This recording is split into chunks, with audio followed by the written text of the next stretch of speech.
just FYI, I'm pretty slow when I record this because I'm doing this all in one take.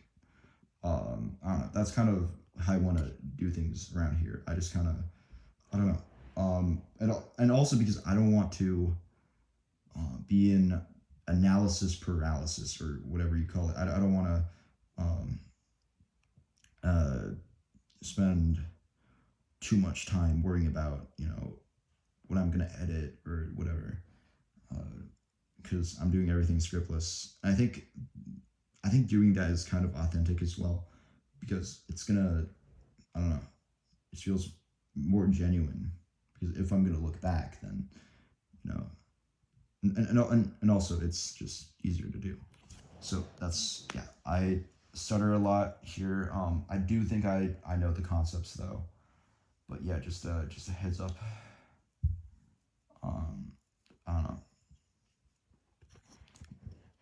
I'm not really making these for views or whatever. I'm just trying to catalog my learning experience, try to catalog my productivity, trying to share that with uh, just other people, and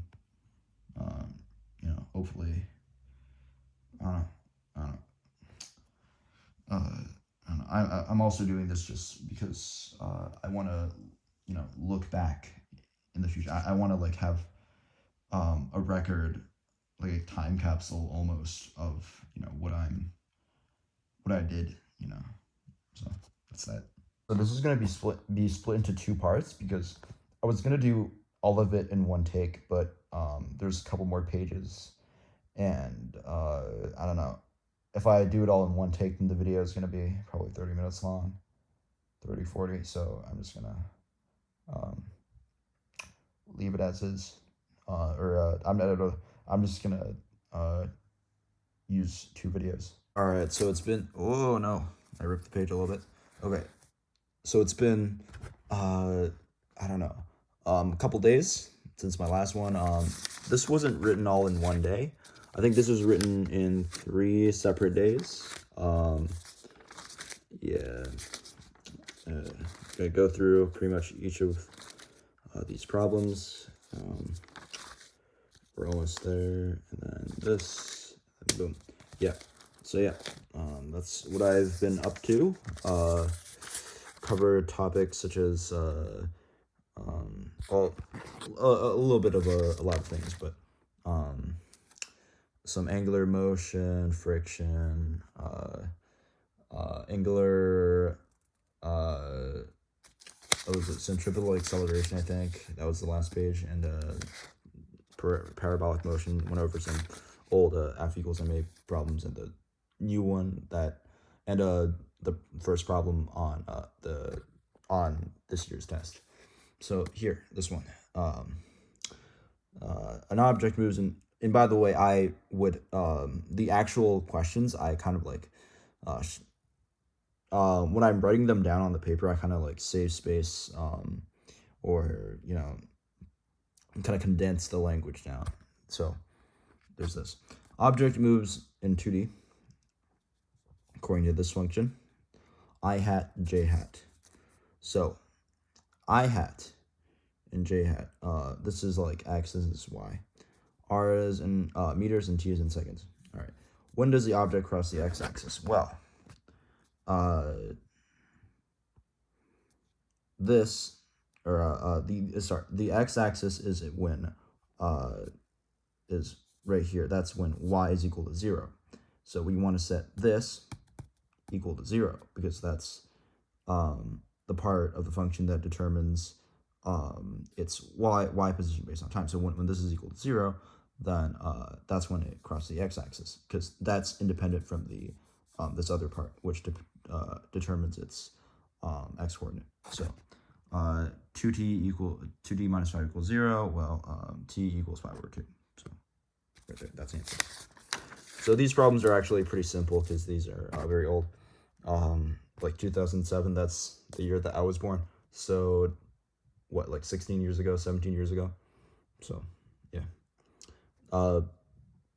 Here's another problem. I didn't really write it out. I just kind of drew the graph. I think it's pretty self-explanatory.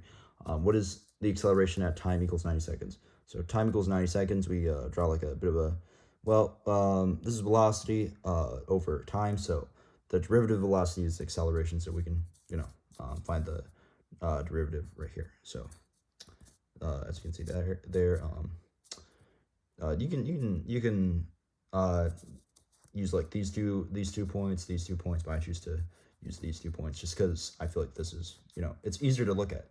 So do this, change in v over change in t. Well, change in v 1 to 30 is 20, and then 60 to 120 is, well, 60. So 20 over 60 is 1 over 3 equals that many 0.33 meters per second squared. So that's problem 2. And then problem 3, here's problem 3. So the coordinate of an object is given as a function of time as this, where x is in t and x is in meters and time is in seconds. So x is position. What is its average velocity from time equals 1 to time equals 2? So the velocity, the instantaneous, not the average rate of change, that's the velocity at that point. That is the derivative. But the average rate of change is the average rate of change, or the average velocity. I'm using we're going to use change in position over change in time, because that's what we have. We have position and we have time. So here, position at time equals 2 minus position at time equals 1. Well, 2 is 16 minus 3 times 4 is 12, so that's 4. And then 8 minus 3 is 5. So 4 minus 5 over 1 is equal to negative 1 seconds. Yeah. The velocity could be negative because it is a vector. So there's direction. An object is released from rest and falls a distance h during the first seconds of t. Wait a minute. This is awfully similar to, okay. An object is released from rest and falls a distance of h during the first second of time. How far during the next second of time? Yeah, okay. So it's like we're that kind of picture. So this becomes this, because we starting from rest, no initial position. That's how we're going to define it. Then we're going to call this in positive, so here's positive as well. So when t is equal to 1, we get 5. When t is equal to 2, we get 20. I'm not going to try to explain the algebra. I think it's, y'all can probably see that. So change in h is equal to, change in h is 15 meters, and, well, our h was, falls a distance of h during the first second of t. Well, that's 5, so 3 times 5 is, 15 is 3 times 5, or 3 times h, so it's that. And here's another method. You can use proportions here. I think I covered proportions in the previous video, but h is proportional to time squared. Well, see, mainly because, and 1/2 and g are constants because g is always 10, or 9.81, depends on how much precision you want, and 1/2 is always 1/2. So h is equal to h over t squared is equal to a constant, because h is equal to a constant times t squared. So we're gonna have that, and it's that two frames of reference. They're both going to be the same constant, because that's definition of proportionality. We're gonna what did I do here? Hang on a minute. Okay, so we're gonna switch t2 and h1, so that becomes t2 squared over t1 squared there, and then h2 over h1, so like that. And then given t2 over t1 is equal to 2 seconds over 1 second equals 2. That is because because the first second and the next second. So the second second and the first second is equal to 2, and we want to find the ratio of the what's it?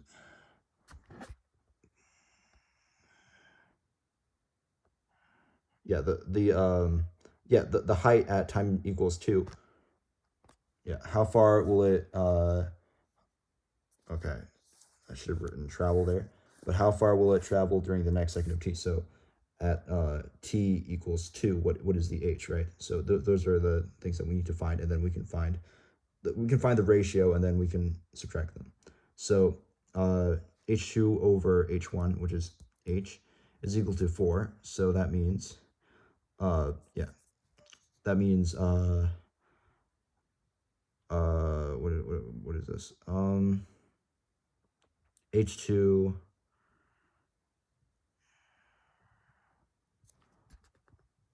is equal to 4. Yeah, okay. Yeah, because this is already set. So yeah, 4h over h has to be equal to 4. So h is fixed. So whatever h2 has to be, like this over h has to be equal to 4. So it could only be 4h. So 4h minus h equals 3h. Sorry, that took me a while. It's been a while. My bad. Okay, so problem 6. At time equals 0, a drag racer starts from rest at the origin and along straight line with v equals 5t squared, where v is in meters per second and t is in seconds. The expression for the displacement of the car is, well, this is a very, again, just a very simple, this feels a lot like calculus BC. So we're going to go from displacement of the car. So t equals 0,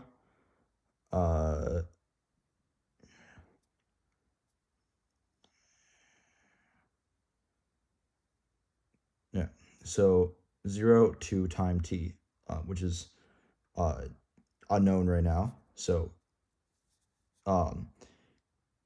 the what do you call it? Displacement is the integral of velocity. As you know, the position, velocity, acceleration, it goes like that.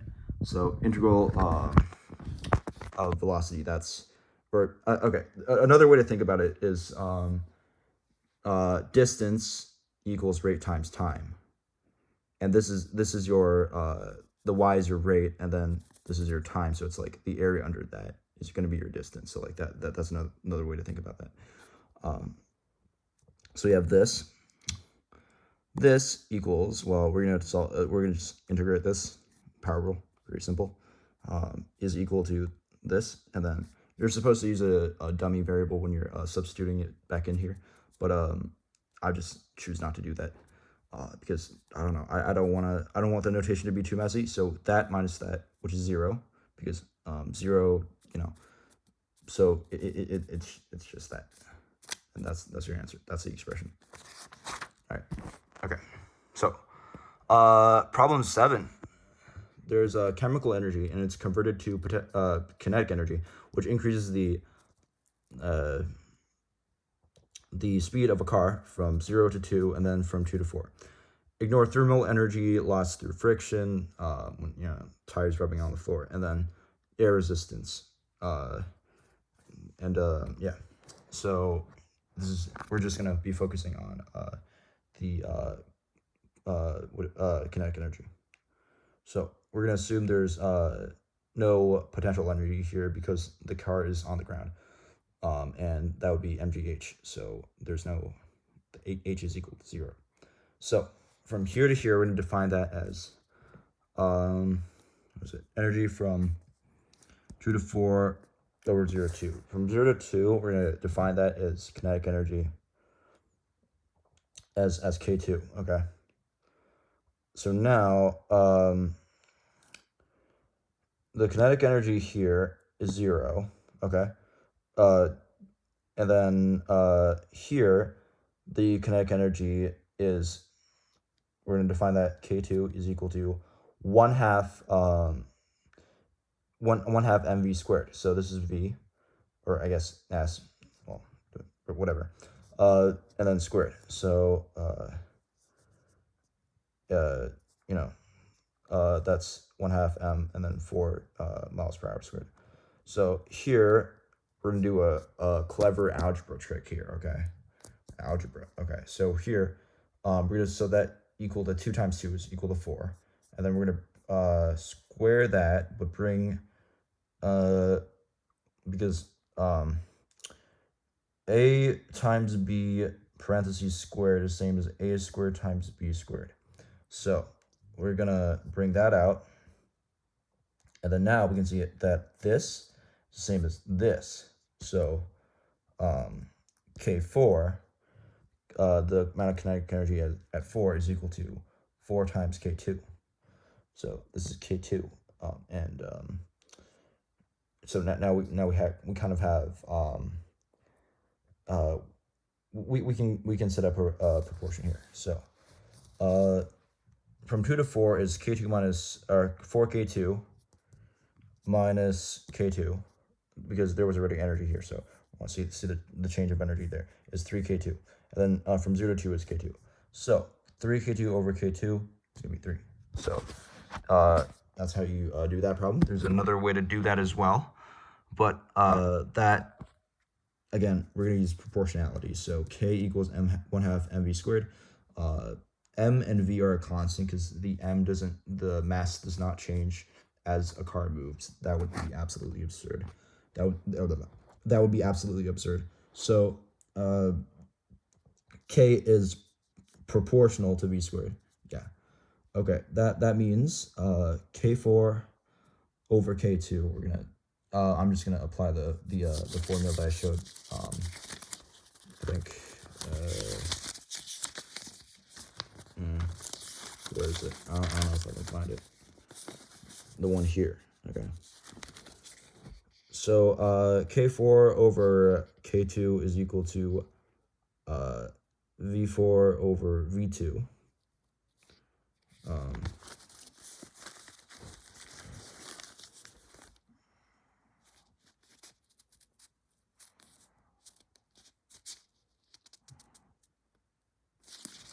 Okay, well, wait. Yeah, okay. This is because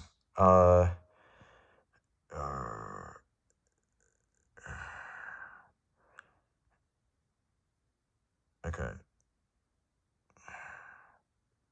Yeah. V2 over K2 is equal to V squared over K2 is equal to V2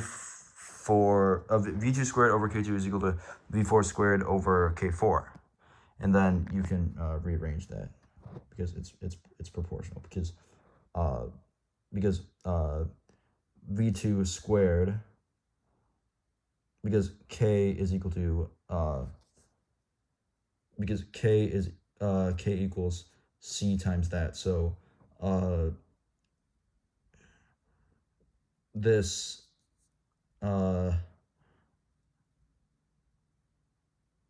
C times that, so V squared V squared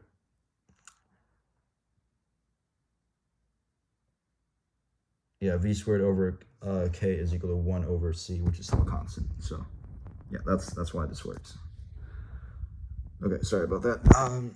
Yeah. Okay, so that equals 4 over 2 miles per hour squared equals 2 squared equals 4. And why is that? Well, because we know the velocity here, or the speed. But yeah. Yeah, so, and then the same step as before, because we have the same result here as we did over here. See? Yeah. So yeah. And here's the proof for a formula that I did not prove in the previous video.